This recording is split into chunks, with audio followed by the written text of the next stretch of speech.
Hello, everybody. Welcome to Common Censored. This is the always amazing Eleanor Goldfield.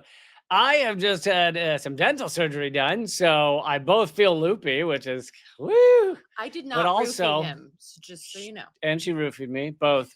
But also my mouth, my face normally goes like this, and is going like this. So I got both those things going on. I really would have not been on this live stream because I had to talk about this first topic. So I'm going to stay for the first 15 minutes, and then I'm going to leave you in very capable hands. Let's see if he makes it 15 minutes. If I make him face down on the desk. And then I'll just gently shove you over and I'll carry on, you know? The show must go on. Absolutely. But hello, everybody. Thank you for being here. Click thumbs up, click subscribe, all those good things.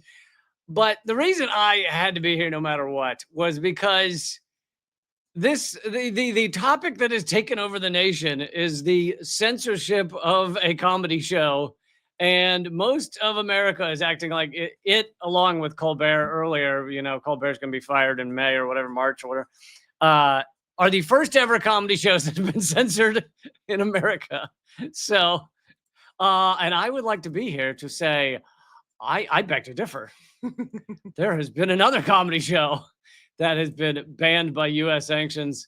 Oh yeah, I gotta fix the background here, but it's okay. I kind of like you looming over me as I continue the live stream. Feels Big Brother is watching. But yes, as all of you know probably by now, that Jimmy Kimmel, the TV show, has been pulled by ABC, by Disney, and they say for the foreseeable future he may come back, he may not. And this had to do with pressure from Trump's FCC goons. So this is directly have to do with him being critical of Trump.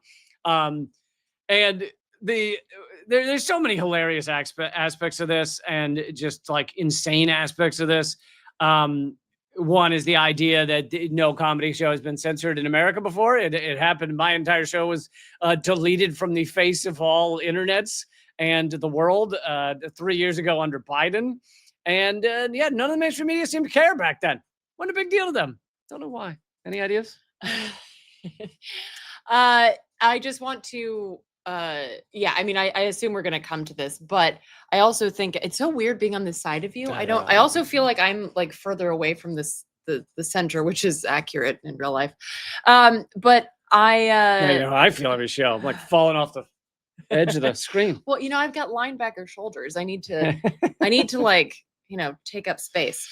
Anyway, so apparently on Air Force One, Trump was talking about this decision and said that he was going to directly threaten the license, that's the broadcast license, of any broadcast news outlet that was critical of him or, in his words, quote, hit Trump.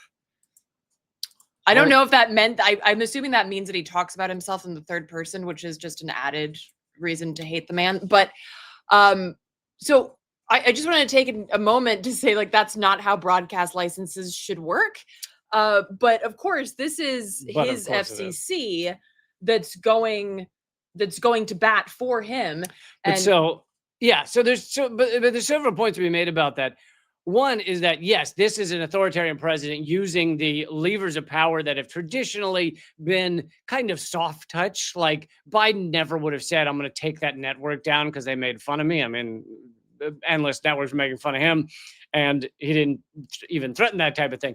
However, what is not mentioned in all the mainstream media discussion of this is that these networks as a whole, even before any of the censorship, had massive censorship. That censorship was to make sure they support the U.S. empire, support capitalism. So you have this overall umbrella of censorship that is never talked about, never even a problem. And you're not even going to get anywhere near those gates of those TV shows if you actually and full-heartedly criticize the U.S. empire, criticize capitalism, which is why even as I was, coming up in comedy and everything, I was essentially kept off all those networks, never allowed to even have the lower level spots they give to comedians that are, on the rise, etc. So you get nowhere near these things.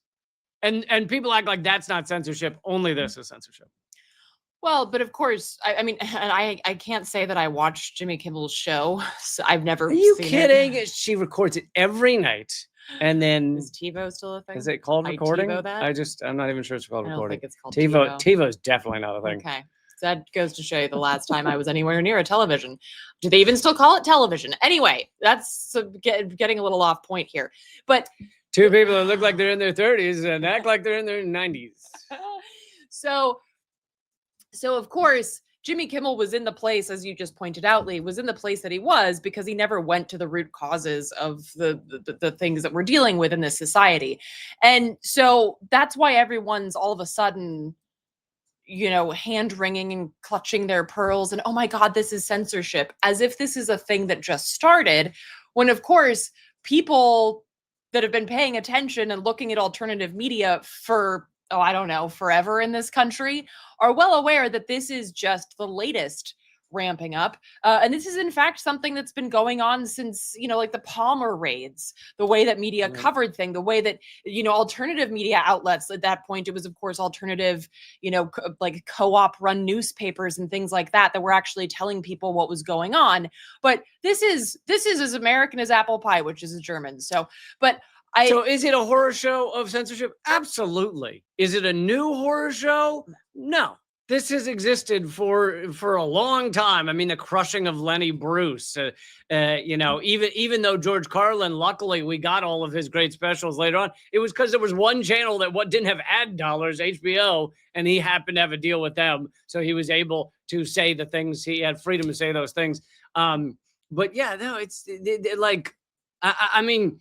The Smothers Brothers were kicked off of their show for being against the Vietnam War. This is just a ramping up of the censorship we've seen in the mainstream media landscape. Well, and you worked with people who were censored for being against the Iraq War. Yeah.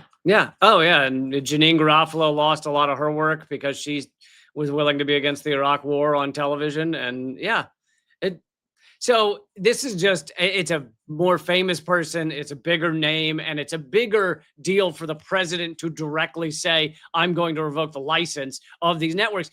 Another level of this that we haven't gotten to yet is this shows how pathetic corporate America, mainly liberals in corporate America, are at fighting back against any level of, impending fascism.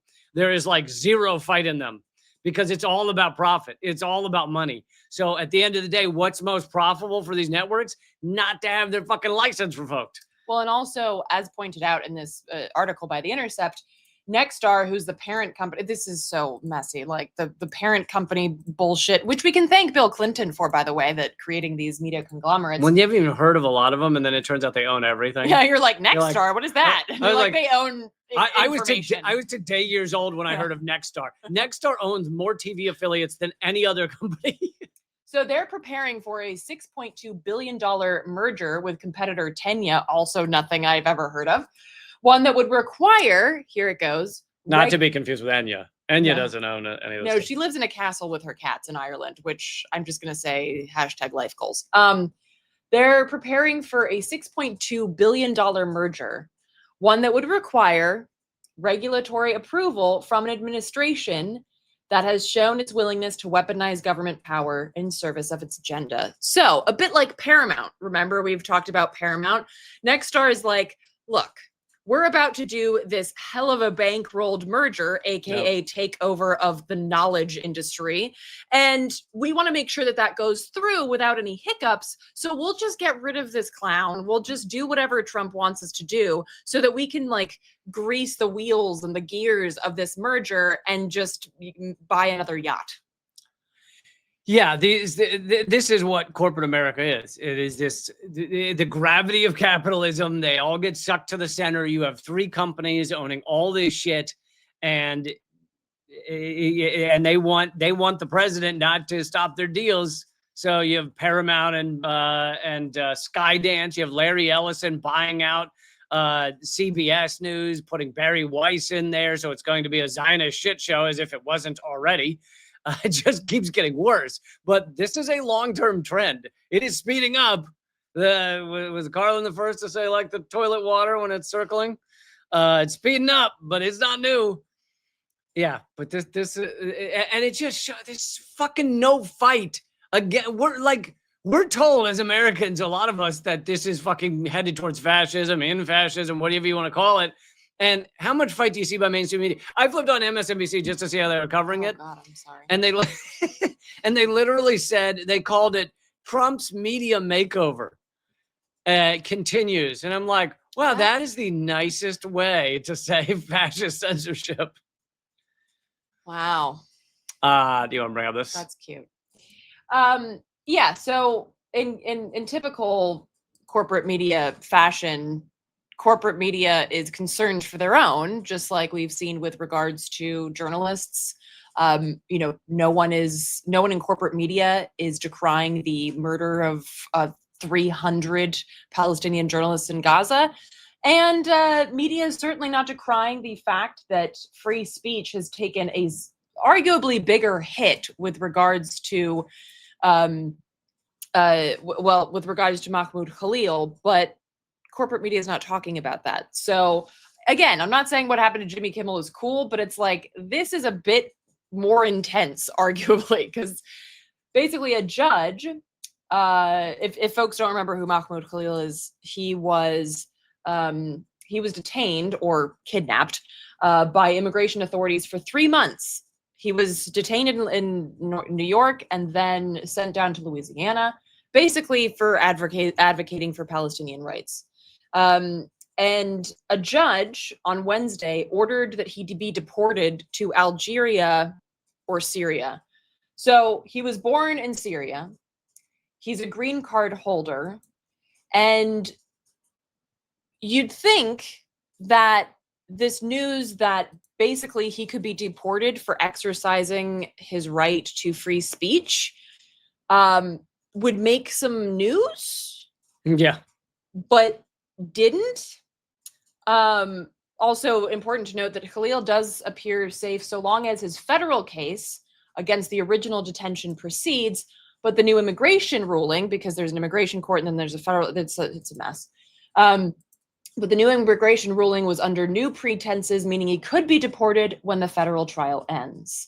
So this is, as The Intercept points out, this is a far more brutal and dangerous consequence of speech. A bigger capitulation by mainstream media than Jimmy Kimmel. And I mean, part of this is also what's it called? It snowballs. It snowballs, right? So part of the fact that they're not covering it now is because they didn't cover it to begin with, barely. This was not big news to begin with, and this really speaks to what folks call the Palestine exception. That the media treats anything to do with Palestine as just automatically has to do with anti-Semitism, so we're not going to touch it, even if in this case somebody is being threatened with deportation because they spoke out against a genocide. Ramiza Ozturk was jailed for writing an op-ed. I'm not kidding. So that's not even including all the kids who lost their degrees, lost their graduation. Yeah. So these are really, really significant and scary escalations against free speech. And of course, as we covered last week, I think we covered it last week, that Rubio is now trying to go after U.S. passport holders for thought crime. Yeah. The only reason you can do that is because nobody gave a shit when you went after green card holders. If corporate media, if they had been like, whoa, you're going after somebody, you're trying to deport them for writing an op-ed and for wearing a keffiyeh, this is bananas, then you wouldn't have the precedent to take another step up the fascist ladder. The only reason that they can one-up themselves is because nobody said anything to the last one-upping. So if corporate media would get up off its ass and do even like a modicum of journalism, then they wouldn't be able to one-up themselves on this fascist ladder. So I think it's really important to note that, yeah, like, sucks for Jimmy Kimmel, although it's not like he's gonna, be homeless or anything. But what sucks more is that people are being deported, oftentimes to places they have never lived or barely lived in, because they dare to say, I think genocide's bad. Yeah, yeah, and so very important to cover that as well, or maybe more important to cover that than Jimmy Kimmel having a pause in his show. One last point on this that there's not a lot of coverage of this aspect of it is many of them, the FTC, Trump's goons, are claiming that the reason for this is because Jimmy Kimmel was giving false info on his show about Charlie Kirk or something, like ignoring whether it was false or not, whatever he said. The idea that you could be banned from television for false info. Our television is 90% false info. That's what it is. You would just turn on the television, there'd be nothing but static. Really? Nothing Fox News and all of the rest are as false as any fucking thing that's ever existed. So the idea that Jimmy Kimmel got a fact wrong and so therefore he had to be pulled is just so fucking stupid. It's so childish. And by the way, I'm gonna head out here after this topic, but one last thing I want to say is welcome back, Herney Hill, in the comments. I am very sorry that last episode, you were accidentally banned because you had the misfortune of being next to a dickhole. And not in real life. Not in real life, but in the comments. And so accidentally you ended up banned, and I apologize. All right. And yeah, you're awesome. So are we done with this topic? Well, I just wanted to make one more point. You can do a scoot while I talk. Point, go on. I need the point. I need the one last point. So the reason that the loophole that the judge who said that Mahmoud Khalil should be deported, the loophole that he's using is they're suggesting that he omitted information on his application for lawful permanent residency. Now, the information that he supposedly omitted was like some dates that he might have gotten wrong, right? Now, imagine the amount of tax fraud, of, real estate fraud, of all kinds of fraud. Many of which Trump's guilty of. I'm not like Trump and at all, right? Like, and I'm not just talking about Republicans, Democrats too. Just the amount of fraud that they're guilty of, and they're trying to deport someone using a loophole, saying they wrote something wrong on a little application. Like, are you out of your mind? This is like, it is just such remarkable hypocrisy. It is so grotesque. But again, this is one of those things that they can find something on anybody, right? And for instance, I remember years ago, I pointed out in a piece that if you subscribe to the magazine 17, which I don't even know if that exists anymore, but it says in the user agreement that you're 18 years or older. Right. So there's shit like this everywhere. So the point is that like they can use any argument to go after you. They just have to have a reason. Yeah. And so I think that that's another thing that we should keep in mind, because it's like, but I haven't done anything wrong. And it's like, yeah, you have, because everybody does, and all they have to do rolling stop at that stop sign. Right, you're out. Pull at that excessive web of surveillance that they have. So. Okay, because my face isn't functioning, I'm gonna head out.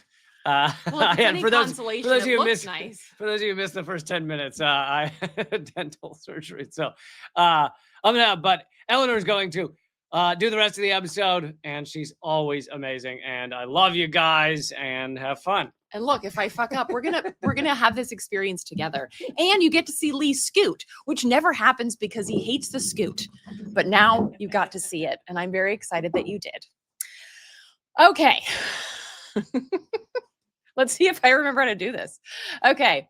So let's go now to why are you hovering?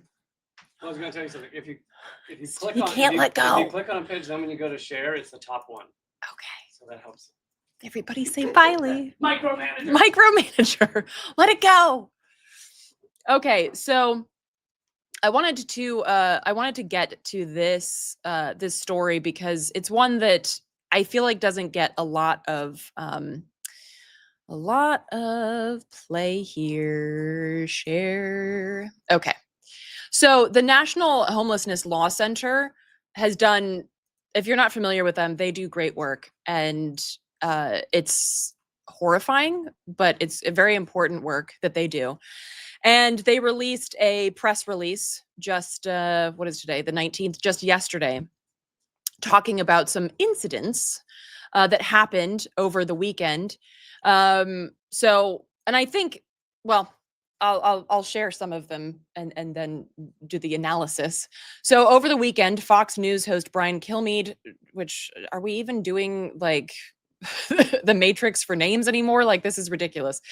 On national television, he called for the mass murder of homeless people.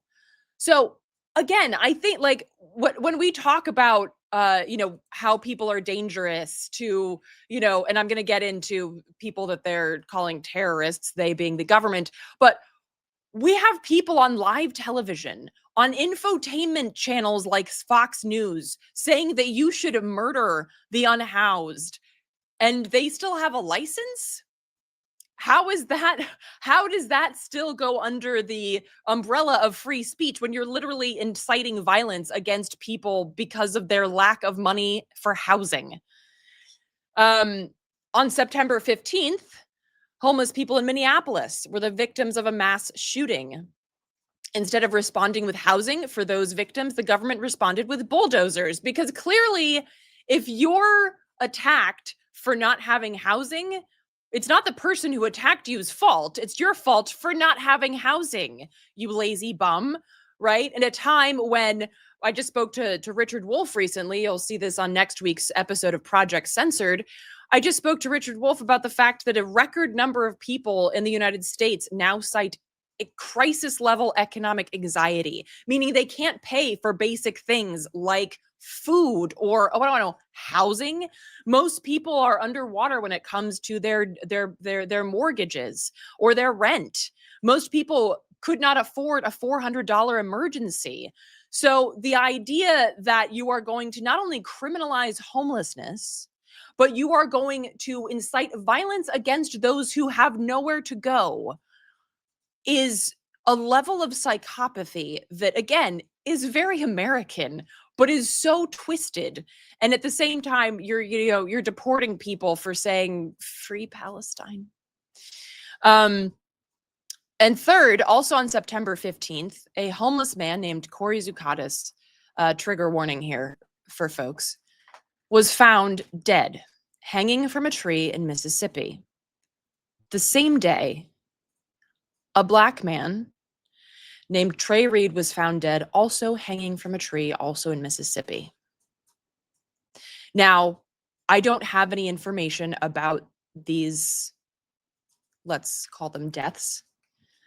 I will say that where Trey was found is not far from where Emmett Till was found. And the fact that the media barely covered Trey's death and absolutely did not cover the death of this unhoused person, again, speaks to the violent dehumanization of people who do not have housing. Yeah, some of those who burn crosses are the same who work forces. Yes, it's always a good day to quote Rage Against the Machine, folks.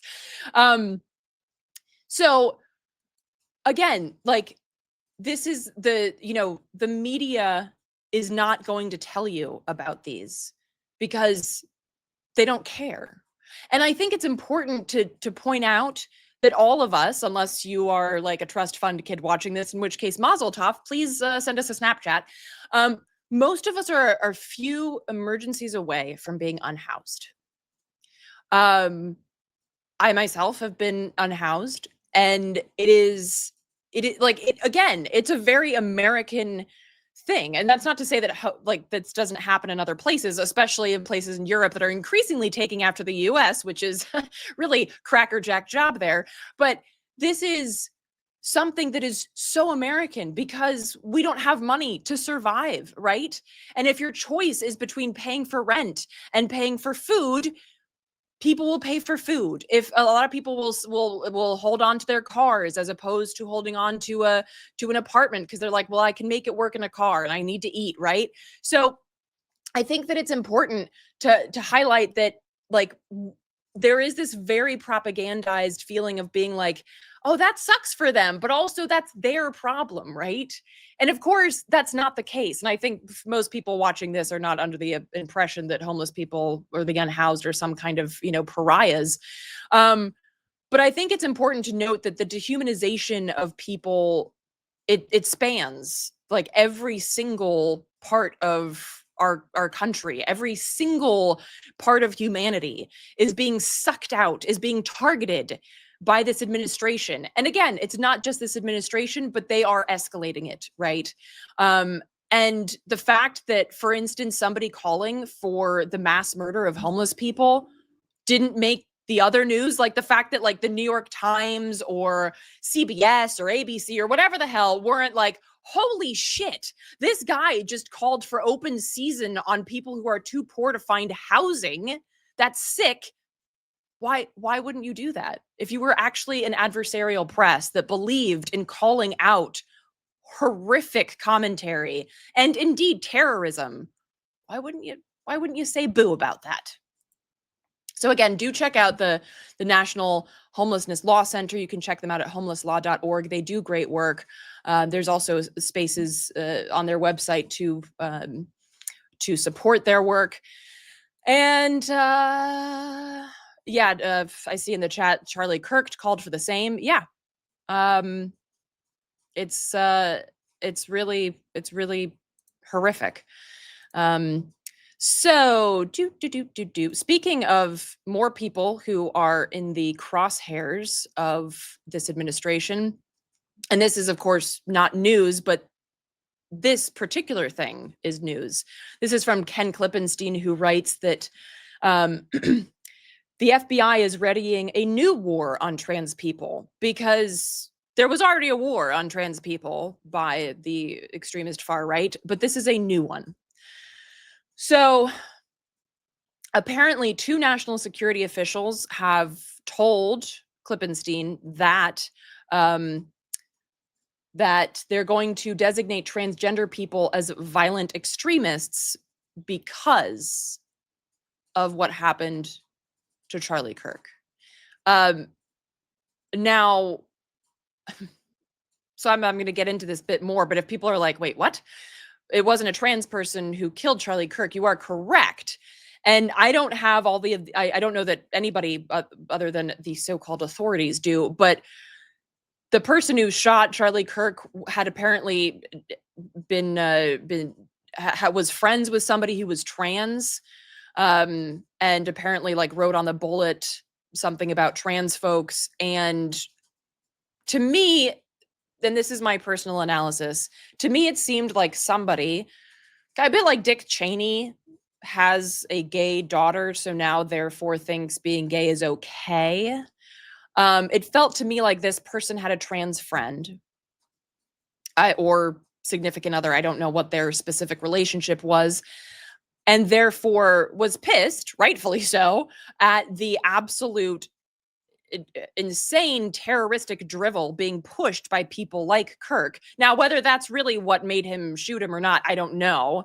But somehow this was involved in it. Now, the shooter, again, not trans, cis white dude, really can't stress this enough. If you look at the history of shooters in this country, mass and otherwise, predominantly white cis dudes. So, but this is the little nudge, right? This is the little nudge that the FBI wanted in order to go after trans people in new and dystopian ways. So the argument, of course, is what the argument has always been, as Pam Bondi, Attorney General, pointed out. They're putting this crazy ideology in our schools, a cult of gender ideology, which, okay. Gender is a construct like race or whatever. And it, like, you don't have to be a scientist to know that. You might need to read some science, but so this is another one of those episodes of every accusation is an admission. if we're talking about crazy ideologies that they're putting in our schools, what about the crazy ideology that America's the best country in the world? Or sorry, the United States. We call it America. That's another crazy ideology. What about this idea that we're a democracy or a republic or that like we have free speech? Like what about these crazy ideologies that are in our schools? I'd like to do something about that because that shit is just as much a lie as, whatever you know fluff that people like Fox News and MSNBC and all of these people put out there. It's historical fluff, right? It's historical lies as opposed to what these people do and call it journalism. But I mean, we are just marinating in this horrific stew of lies, and then they're going after people who are like, yeah, I'm just living proof that gender is a construct, and I guess you hate me for that. So, a senior intelligence official told Ken Klippenstein, he writes, that they are cynically targeting trans people because the shooter's lover was trans. Again, I don't know that. I can't corroborate that, but that's what the senior intelligence official told Ken. And he said, quote, the administration has convinced itself that the Charlie Kirk murder exposes some dark conspiracy. You know what I think is, again, it's so funny. It's like these people, oh, thank you. I don't know how to, this is not working. Thank you, Circle Home Services. Oh, thanks. Well, you can watch me on Project Censored. That's up on projectcensored.org or wherever you listen to podcasts. So sorry, I'm gonna try to see comments and Snapchats and that stuff like that, but I don't think I'm as good at Lee as like at the bouncing back and forth. Plus, I have my laptop over here, so I feel a little bit like I'm running like a, like a flight center or something, which I shouldn't do. So, again, these people love to talk about like the conspiracies, like, oh, it's a trans conspiracy. And I remember back in the day, comedian Lewis Black had a great bit about like the gay conspiracy, like they're trying to turn you gay. And it's like, it's so dumb, right? Because when you have nothing to, when you are so privileged, when life is so good for you, people like basically saying, hi, I'd like to be treated like a human. That, oh my God, that feels like oppression to you because A, you're so privileged, and B, you have this idea in your head that it's like a piece of pie.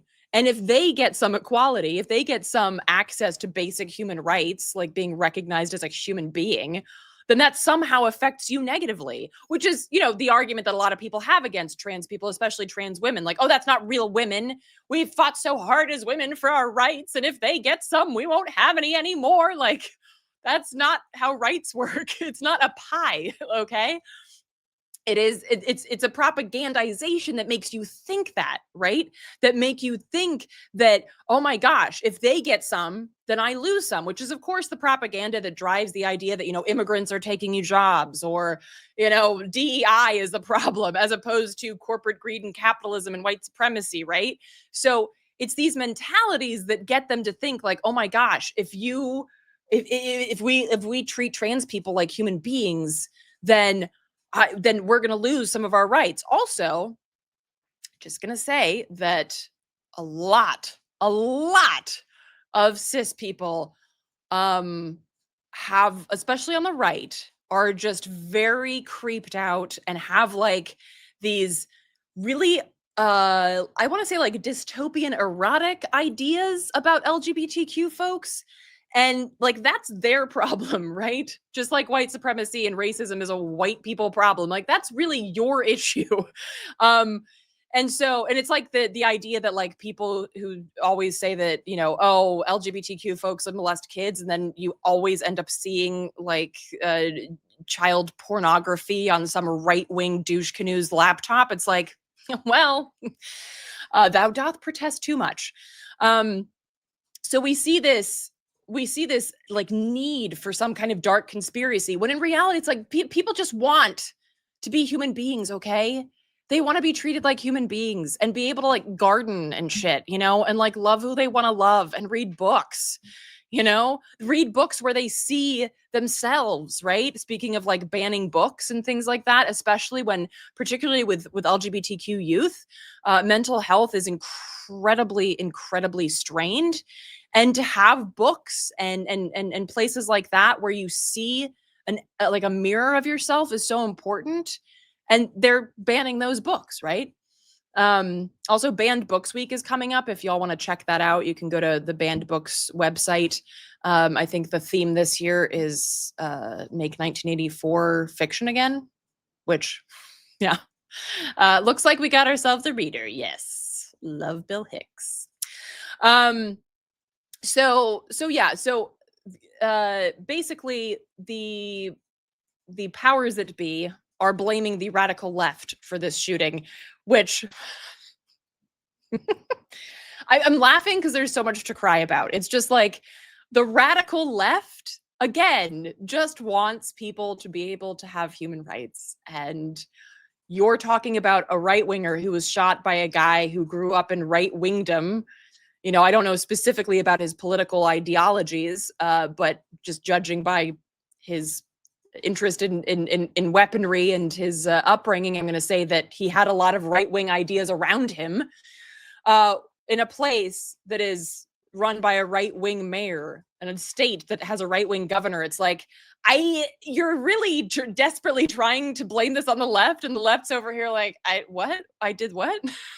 So, which is always the case, right? And we see this going back to, Haymarket, right? Like the Haymarket affair. Oh, well, it's the anarchists. And then they hang people for, inciting violence when in reality it was the police. So this is, again, historically speaking, this is what the US does, right? So, folks are like, what's the radical left? And I'm like, I think this is also problematic because I don't know. I guess I'm radical left when I just say that I want people to not have to survive, but I want them to thrive. And like for the world not to end in like either nuclear winter or climate chaos. Like, I guess I'm radical left. Cheers to that. So the FBI has a new threat category, which kind of love this name, nihilistic violent extremists, which actually sounds like a band name. And I'm wondering if anybody's like, does anybody have a band that they could start and call it that? Because I love this name. So, and this is actually a kind of rebrand of the Biden era label, which was anti-authority, anti-government violent extremists, codename Agave. Which was, I guess it was a little too verbose. So maybe they shrunk it down. I'm not sure. Maybe these folks have a harder time with those multiple syllables. But yeah, so they're trying to say that these folks are nihilistic, violent extremists. And again, I think this is one of those moments where like, you keep using that word. I do not think it means what you think it means. Nihilistic does not mean that you want people to have basic human rights. That's not what it means.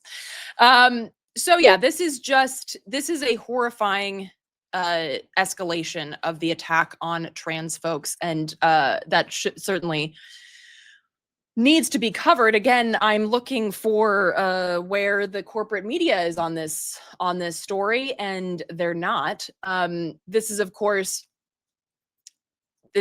like the same week that President Trump announced that he was designating Antifa as, quote, a major terrorist organization, which, again, this is horrifying, but it's not an organization. It's not the Sierra Club, okay? Like, Antifa is a stance. It is anti-fascist. And if you're anti-Antifa, you're fa. That's pretty clear in the name. So, but I mean, we knew that already. It's just, I mean, it's not like there's no like Antifa headquarters, on like K Street in DC. Like that's not a thing. Like we don't have, letterhead and shit, right? So it's like this is horrifying and also speaks to the absolute stupidity of this well, I was going to say organization, but the U.S. government is kind of an organization.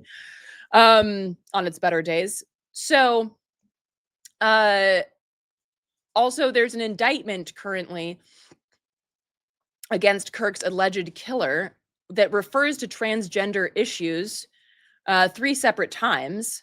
So they're really using this angle, going after a cis white dude who shot Charlie Kirk without the help of a trans person. And yet the indictment mentions trans issues 3 times. Cool. So yeah, this is a very scary and concerning escalation, and it also speaks to, once again, the failure of the quote unquote opposition to stand up and say anything or do anything, right? Like, how many people have stood up in Congress? How many Democrats?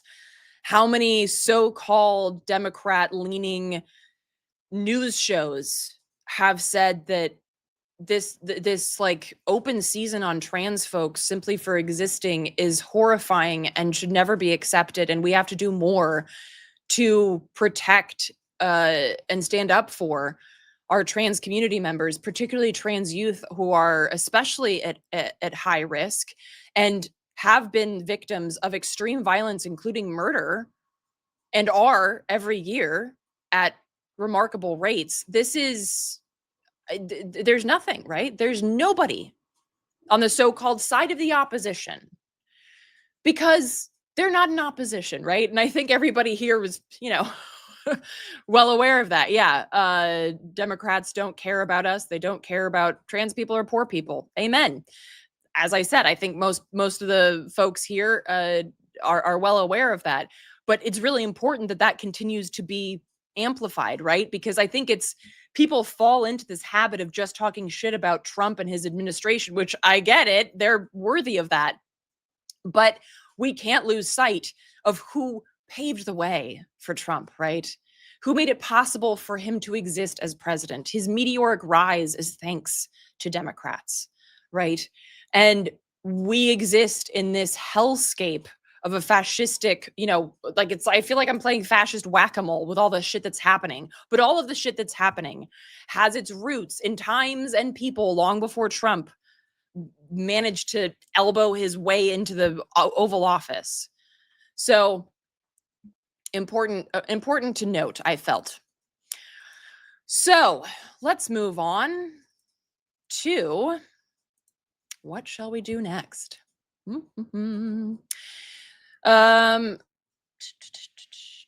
Oh, well, this is something that, this is also like in the duh category, but it's I think pertinent to point out.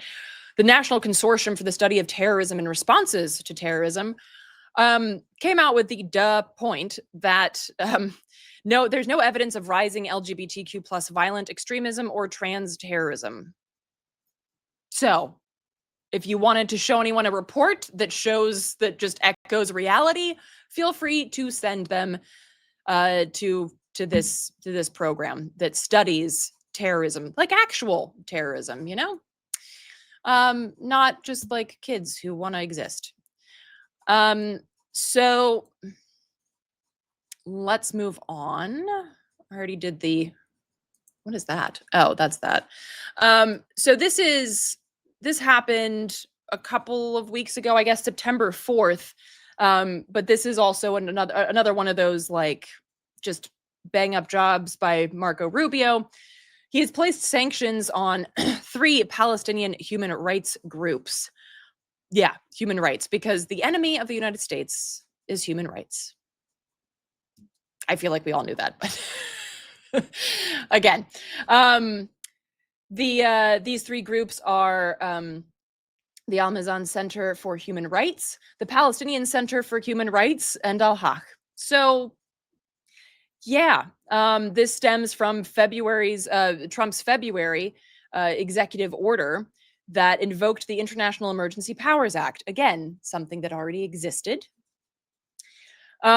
He sanctioned then in February the International Criminal Court, claiming that its investigation of high-level Israeli officials for war crimes was BS. And we've covered this on this show. I've covered it on Project Censored as well. The not just the U.S. disdain for international law, but indeed things like the Hague Invasion Act, which allows for the U.S. to invade the Netherlands in case the International Criminal Court ever gets its hands on somebody the U.S.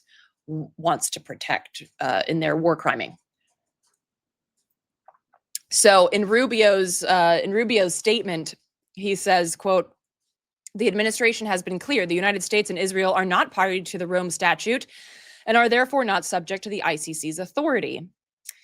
So basically, what he's saying is that we don't do international law, which again, like we knew that in practice, but they're saying it very, point blank here. And of course, it's the US and Israel, just like we see with every UN vote and things like that. And I think we talked about this a couple of weeks ago, that the UN does have authority that it can use, and we'll see this coming week if they then decide to use it to do a shit bit of anything about the genocide that Israel and the US are committing against occupied Palestine. And not, I mean, especially in Gaza, but also what's happening in the West Bank, because that does not get really any coverage. Gaza barely gets any in the corporate media, and the West Bank is, I mean, it might as well be a lunar colony. Actually, I think a lunar colony would get way more coverage. So we'll see what the UN does, but because there are workarounds that the UN has available that it can get around basically the US and Israel being genocidal maniacs. So that would be nice if the UN invoked some of its actual, some of the tools that it has, grew a spine, and actually did something about it. But we shall see. Speaking of things related to Palestine, so the UC Berkeley, which has been pretty famous for being quote unquote left wing, right? Being pretty progressive, has complied in advance and has handed over private staff and student information for Trump's quote unquote anti-Semitism probe. And if you're wondering what the hell that is an executive order that Trump signed in January, creating a multi-agency task force to allegedly combat anti-Semitism on college campuses. It started with just 5 universities. Now it's expanded to 55 after additional complaints were filed. So there's a couple of things happening here. One is that there is way too much power that Zionists have on college campuses to just lodge a complaint and say, I'm privy to Title VI, which everybody is, and I've been the victim of anti-Semitism, and so, you should fire this professor or whatever. Now, anybody who lodges a Title VI complaint should be heard, right? We should always, we should always listen to somebody's claim. But then if it turns out that that person says that they were the victim of anti-Semitism because somebody said from the river to the sea, you slap them on the wrist, tell them to fucking stop it, and send them back to their dorm room. Because that is a waste of time. It was a waste of energy, and they need therapy.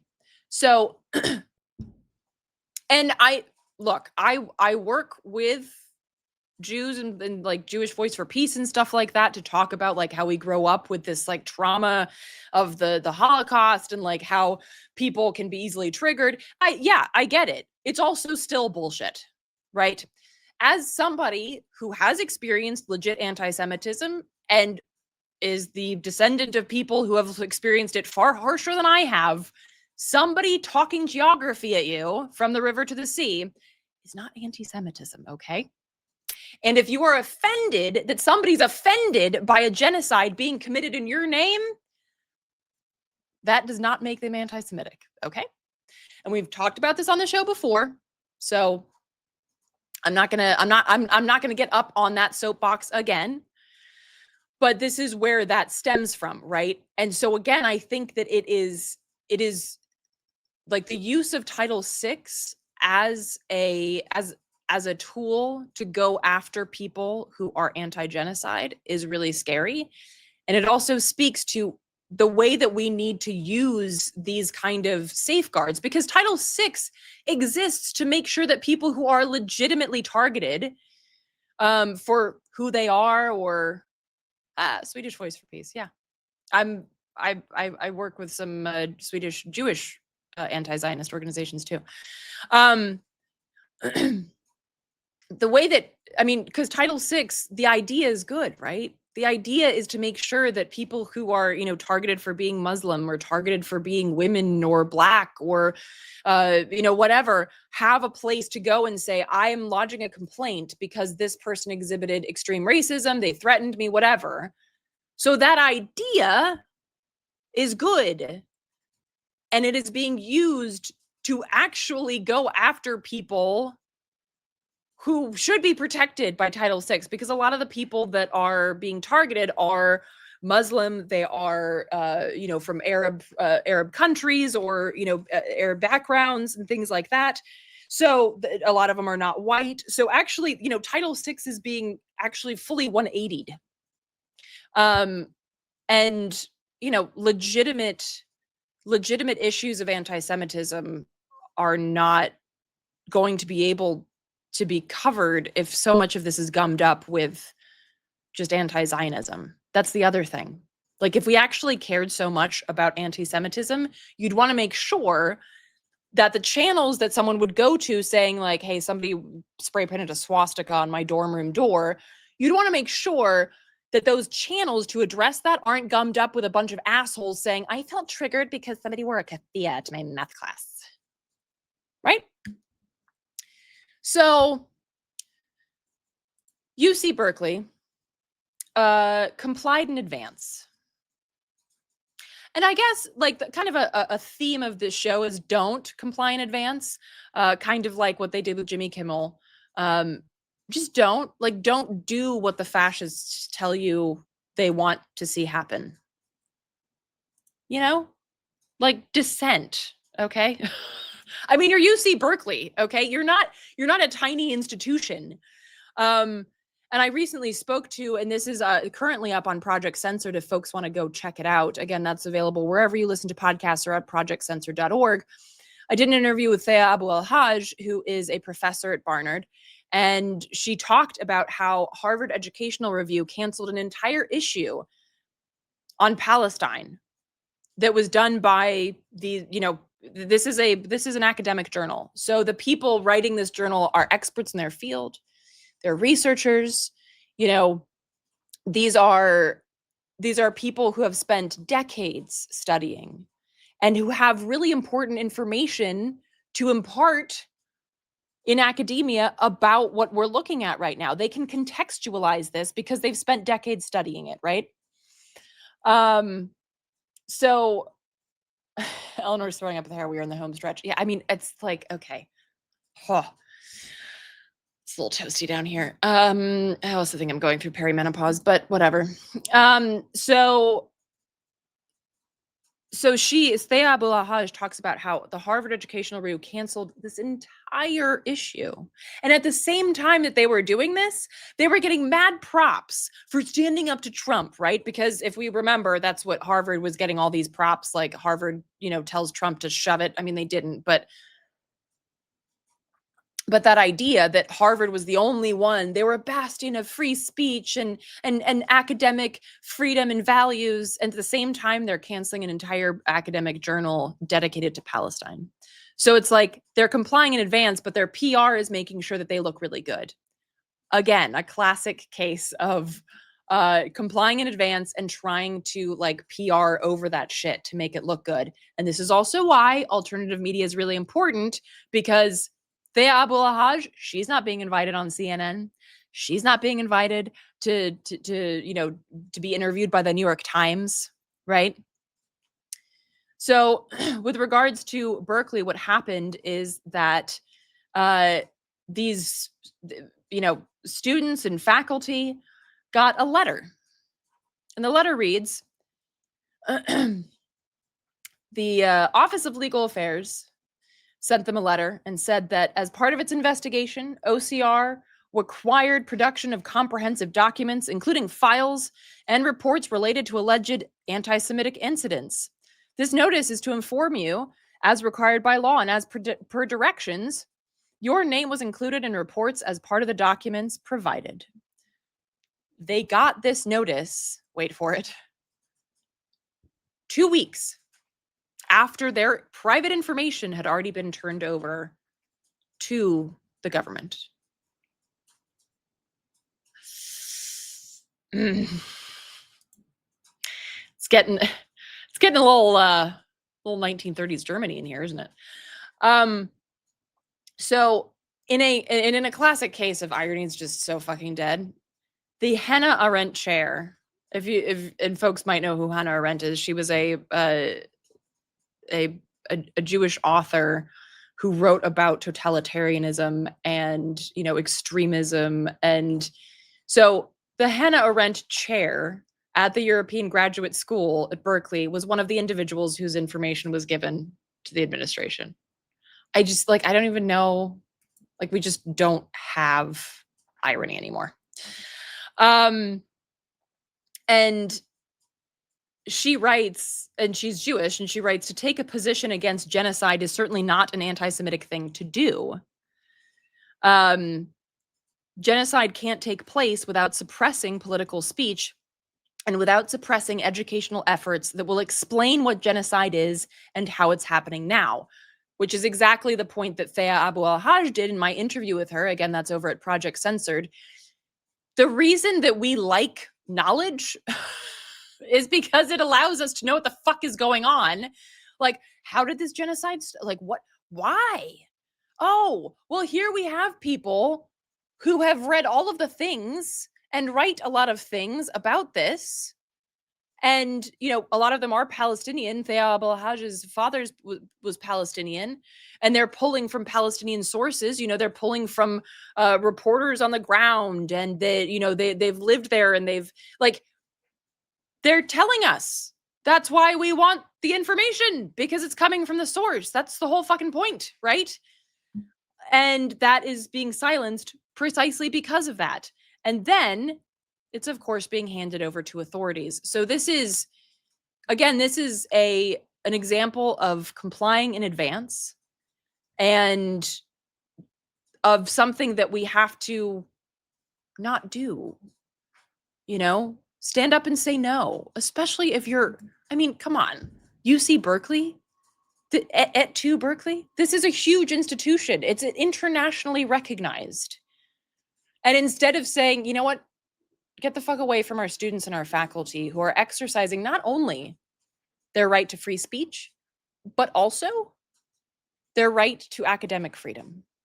And the point that Thea Abu al-Haj made in my interview with her, one of the points was the core mission of these places, these universities, should be learning, confronting information and facts that might make you uncomfortable, right? And that's good. The core mission is not to conflate safety with never having to confront an idea you don't like. That's not what safety means. Okay? We need to get more comfortable with being uncomfortable, because if you're not uncomfortable at genocide, I question your humanity. You should be uncomfortable, and you should be uncomfortable, especially if that genocide is being done in your name, as it is with Jews worldwide. And that discomfort should move you to some kind of action. And it is not to go to, an administrative office on your campus and be like, I feel targeted. That is not the move. And so I think this idea that campuses, or really anywhere, but in particular places that are supposed to be for higher education and for being confronted with ideas that are uncomfortable, right? these places in particular should not be places of what is that? What is the term? Prior restraint, right? They should not be places that comply in advance. They should be places that say, okay, this is uncomfortable. This topic is uncomfortable. What are we going to do about it? You know, it's the same thing with like the idea of trying to remove the history of the United States from schools. I agree that's very uncomfortable. It's super uncomfortable because it's a nation founded on genocide and slavery. That shit's very uncomfortable. But it needs to be learned. It needs to be taught, especially to white kids. Because, again, racism is a white people problem, okay? Misogyny is a cis dude problem. And these are, you know, and Israel is a Jewish problem. And we have to confront these really uncomfortable ideas because we have to be a part of the solution of dismantling these systems of oppression. So I'm going to leave it there. I think I actually think I got to everything that I wanted to get to. Isn't that fucking amazing? Let's see. Yeah, pretty much. So, okay. So again, please check out, Lee has a new episode of Unredacted tonight. Somebody just wrote Christ was not white. No, he wasn't. So, I'm sorry, I'm just trying to get to some of these comments. Yeah, don't call it a Jewish problem. I mean that it's our problem to confront. And just like the US empire is a problem for people in the US, not because we created it, but because it's being perpetuated in our name. So it's our problem. So, Lee has a new Unredacted, and you can check that out. I don't remember. YouTube Unredacted tonight, I think. Here we go. I think I have his. Yeah, leecamp.com/unredacted. I'm going to say that that's a good place to go. All of my stuff is up at artkillingapathy.com. You can go to projectcensored.org in order to find the episode that I talked about. Also the, many other episodes. It's also just available wherever you listen to podcasts. So thanks everybody for hanging out with me and being understanding that Lee is currently drugged. But I didn't do it. I hope you all have a wonderful weekend. For folks listening on Common Censored, thanks so much for listening, and we'll see you next week.